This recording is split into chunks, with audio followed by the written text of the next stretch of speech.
गुरुर्ब्रह्मा गुरुर्विष्णुः गुरुर्देवो महेश्वरः गुरुः साक्षात् परब्रह्म तस्मै श्री गुरवे नमः।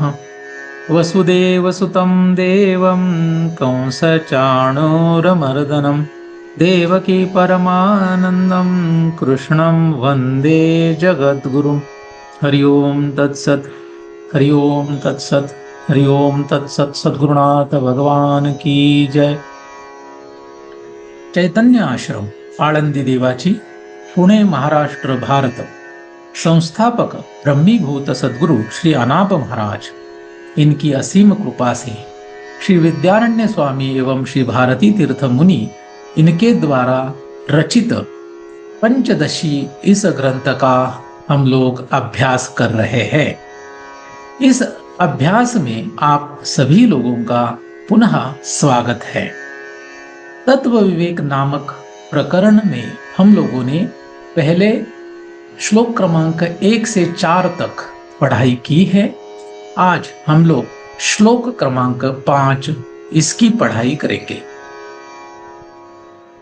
सुप्तोत्थितस्य सौषुप्त तमो बोधो भवेत् स्मृतिः सा चावबुद्ध विषया अवबुद्धं तत्तदा तमः। अवतरणिका। सुषुप्ति इस अवस्था में भी संविद है, यह समझाने के लिए यह श्लोक यहाँ पे दिया है। इसका पदच्छेद और शब्दार्थ।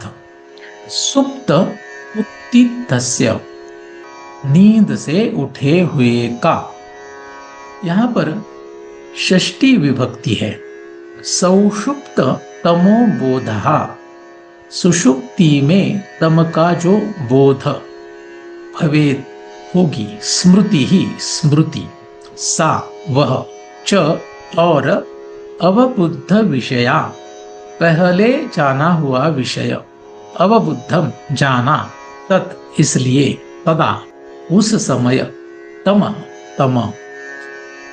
यहां पर कुछ शब्द जो है वहां पे समास है, जैसे यहां पे सुप्त उत्थितस्य, सौषुप्त तमो बोधा, और यहां पर अवबुद्ध विषया। तो यहां पे हमने डैश देके उसको अलग अलग कर दिया, जिसके कारण वह समझने के लिए थोड़ा इजी बनेगा। अन्वय। सुप्तोत्थितस्य सौषुप्ततमो बोधः सा स्मृतिः भवेत् च तत् तदा अवबुद्ध विषया तमः अवबुद्धम। नींद से उठे हुए का सुषुप्ति में तम का जो बोध वह स्मृति होगी, और इसलिए उस समय पहले जाना हुआ विषय तम जाना। केवल अन्वयार्थ से इसका अर्थ समझने में थोड़ी दिक्कत हो सकती है, इसके लिए सरल अर्थ थोड़ा देखते हैं और फिर इस श्लोक के ऊपर थोड़ा चिंतन करेंगे। नींद से उठे हुए पुरुष का सुषुप्ति में तम का जो बोध है, तम माने कि क्या, आत्मा और जागृत स्वप्न प्रपंच, इसका जो अज्ञान है वही तम है। उसका जो बोध है वह स्मृति होगी, और इसलिए उस समय माने कि सुषुप्ति में पहले जाना हुआ विषय अर्थात तम ही उसने जाना है। इसका सरलार्थ देखकर भी यह श्लोक जो है ठीक से कुछ लोगों को समझ में नहीं आएगा, तो इसके लिए थोड़ा इसका विवरण करेंगे, इसको थोड़ा सा और समझने की कोशिश करते हैं। 3 अवस्थाएं हैं, एक है जागृति, एक है स्वप्न और एक है सुषुप्ति। नींद में 2 अवस्थाएं होती है, एक स्वप्न और दूसरी सुषुप्ति। तो हमें पता है कि सुषुप्ति यह ऐसी अवस्था है जब हम लोग गहरी नींद में चले जाते हैं, उसको साउंड स्लीप ऐसे कहा जाता है। जागृत अवस्था माने कि जिस अवस्था में इंद्रिय विषय के साथ संयोग करके हमें उसका ज्ञान होता है। स्वप्न अवस्था में इंद्रिय जो है वो मन में लीन हो जाते हैं, लेकिन फिर भी वहां पे हमें विषय का ज्ञान होता है। उसका एक रीजन है, और वो हम लोगों ने पहले श्लोक क्रमांक 4 में थोड़ा समझने की कोशिश की है। सुषुप्ति अवस्था जो है, इस अवस्था में हमारे इंद्रिय और अभी मन भी, माने कि सूक्ष्म शरीर में जो अंतःकरण है वो भी अंदर लीन हो जाता है, उसके भी अंदर, माने कि दूसरे शरीर के अंदर। तो तीसरे शरीर में, कारण शरीर में स्थूल और सूक्ष्म पूरा प्रपंच जो है वो लीन हो जाता है।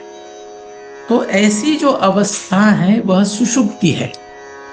उस अवस्था में ना हमें हमारा खुद का ज्ञान है, ना हमें जागृत और स्वप्न प्रपंच का ज्ञान है। तो ऐसी ये जो अवस्था है, जिस अवस्था में हम गहरी नींद में हैं, उस अवस्था में हमें दो चीज का ज्ञान नहीं है। एक, हमारा खुद का ज्ञान नहीं, माने कि आत्मा का ज्ञान नहीं, और दूसरा जागृति और स्वप्न, यह जो दो प्रपंच है उसका भी हमें ज्ञान नहीं है। तो ऐसी वह अवस्था है। इसके कारण उसको तम कहा जाता है, क्योंकि तम का एक अर्थ होता है अज्ञान, तम का एक अर्थ होता है अंधकार, अंधेरा। तो वहां पे अंधेरे जैसी स्थिति है। अंधेरे में जैसे हमें कुछ दिखाई नहीं देता है, वैसे ही इस सुषुप्ति अवस्था में तम होने के कारण हमें कुछ समझ में नहीं आता है। लेकिन यह हम अगर ऊपर ऊपर से समझने की कोशिश करेंगे तो ऐसे लगेगा, लेकिन थोड़ा सा और इसको सोचेंगे तो हमें कुछ और चीज याद आएगी और कुछ चीज दिखाई देगी। शास्त्र में तो उसके बारे में बहुत सारा डिटेल डिस्कशन दिखाई देता है, मिलता है। तो सुषुप्ति अवस्था में क्या होगा, इसके लिए हमें पहले अज्ञान की व्याख्या करनी है। अज्ञान क्या है? अज्ञान को माया भी कहा जाता है। तो माया के दो अंश माने गए हैं, माने कि अज्ञान के दो अंश माने गए हैं। एक है आवरण और दूसरा है विक्षेप। कुछ लोग तीसरा भी एक अवयव मानते हैं, वो है मल। लेकिन ज्यादातर मल यह अवयव नहीं लिया जाता। कुछ लोग विक्षेप में ही मल को ले सकते हैं। जिनको मल यह एक अंश लेना है तो विक्षेप में उसको अनुस्यूत कर सकते हैं, वो उधर है ही ऐसा मान सकते हैं। आवरण के बिना विक्षेप नहीं हो सकता। किसी भी चीज के ऊपर कोई आच्छादन हो जाए, माने कि कोई आच्छादन हम लोग रख दे, उस चीज को, उस पदार्थ को आच्छादित कर दे, तो फिर विक्षेप होगा। जैसे कि हमने कोई एक छोटा सा कोई पदार्थ है और उसके ऊपर हमने एक बर्तन रख दिया, माने कि उसको आच्छादित किया। अभी किसी को हमने पूछा कि इसके नीचे क्या है, तो वो अपना अपना तर्क लगा सकते हैं। तो ये अलग अलग जो उसके बारे में तर्क लगाया जाएगा, वो एक तरीके से विक्षेप ही है। तो अज्ञान का जो आवरण, यह मुख्य अंश है, उसके बाद ही विक्षेप हो जाएगा। तो सुषुप्ति जो है अज्ञान की आवरण रूप अवस्था मानी गई है, और ये आवरण रूप अवस्था होने के कारण उसके अंदर, माने कि उस अवस्था में क्या है ये हमें समझ में नहीं आता, इसके लिए उसको तम कहा गया है। लेकिन फिर भी वहां पे हमें क्या समझ में आता है, मैं सुख से सोया था, मुझे कुछ याद नहीं, ऐसे हम जब जागृति अवस्था में आते हैं तो बोलते हैं। तो इसका मतलब क्या हुआ, मैं सुख से सोया था, तो सुख का अनुभव वहां पे दिखाई देता है। लेकिन वो अनुभव उसको बहुत जगह पे ऐसे दिखाई देगा कि उसको अनुभव नहीं कह सकते। क्यों नहीं कह सकते? क्योंकि जागृति में जैसे विषय का अनुभव होता है वैसे वहां पे नहीं है, तो इसके कारण उसको अनुभव नहीं कहा जाता। जागृति में इंद्रिय और विषय इनका संयोग होता है और उसको अनुभव कहा जाता है। लेकिन सुषुप्ति में तो ऐसा कुछ नहीं है, ना विषय दिखाई दे रहा है ना इंद्रिय है। तो वहां पे फिर भी हमें सुख का जो ज्ञान होता है वो क्यों होता है? वहां पे हमें जागृत प्रपंच और स्वप्न प्रपंच का ज्ञान नहीं होता है, तो हमें कुछ पता नहीं चला, ऐसे हम बोलते हैं। मैं सुख से सोया था, मुझे कुछ पता नहीं चला। तो मुझे कुछ नहीं पता चला, यह जब हम कहते हैं तब जागृत और स्वप्न प्रपंच पता नहीं चला, ऐसे हमें कहना होता है। तो ये दो चीज जो है इनका हमें वहां पर ज्ञान है। सुख से सोया था, मुझे कुछ पता नहीं चला, मुझे कुछ याद नहीं, तो ये ज्ञान हमें वहां पे है। लेकिन वहां पर वह अवस्था अव्यवहार्य होने के कारण हमें वहां पर ऐसा बोलना पॉसिबल नहीं होता है, ऐसे हम नहीं बोल सकते वहां पर। लेकिन जब जागृति में हम लोग आते हैं तो वहां पे हम लोगों ने जो यह अवस्था का रूप महसूस किया है, वहां पे जो हमने उसका ज्ञान प्राप्त किया है, तम का जो हमने बोध प्राप्त किया है, वह हम जागृति में स्मृति रूप से बोलते हैं।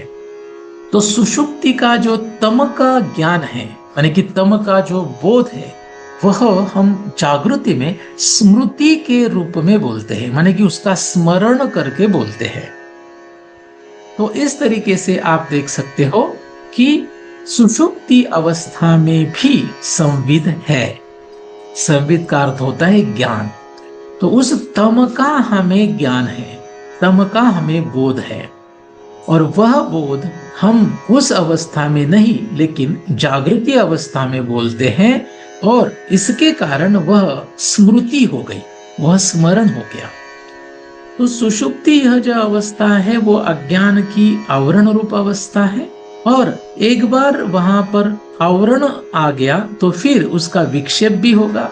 तो जागृति और स्वप्न उस अज्ञान की विक्षेप रूप अवस्था है, ऐसे हम लोग थोड़ा ज्यादा सोचेंगे तो समझ में आएगा। यहाँ पर तो हम लोग उसके बारे में थोड़ा डिटेल में अभी डिस्कशन नहीं करेंगे, बाद में वापस हम लोग जब आगे जाएंगे तब इसका थोड़ा और अभ्यास होने वाला है। लेकिन यहाँ पे हमें समझना है कि सुषुप्ति यह आवरण रूप अवस्था है और जागृति और स्वप्न यह विक्षेप रूप अवस्था है। और दोनों भी अवस्थाएं, माने कि एक सुषुप्ति और दूसरी जागृति और स्वप्न, क्योंकि दोनों को दो कैटेगरी में हम डिवाइड कर सकते हैं, एक आवरण रूप और दूसरी विक्षेप रूप। वैसे दोनों भी अवस्थाएं क्या है, अज्ञान की ही अवस्थाएं है, ऐसे हमें प्रतीत होगा। संत ज्ञानेश्वर महाराज कहते हैं, घन अज्ञान सुषुप्ति, सुषुप्ति यह घन अज्ञान है, माने कि तम रूप अवस्था है।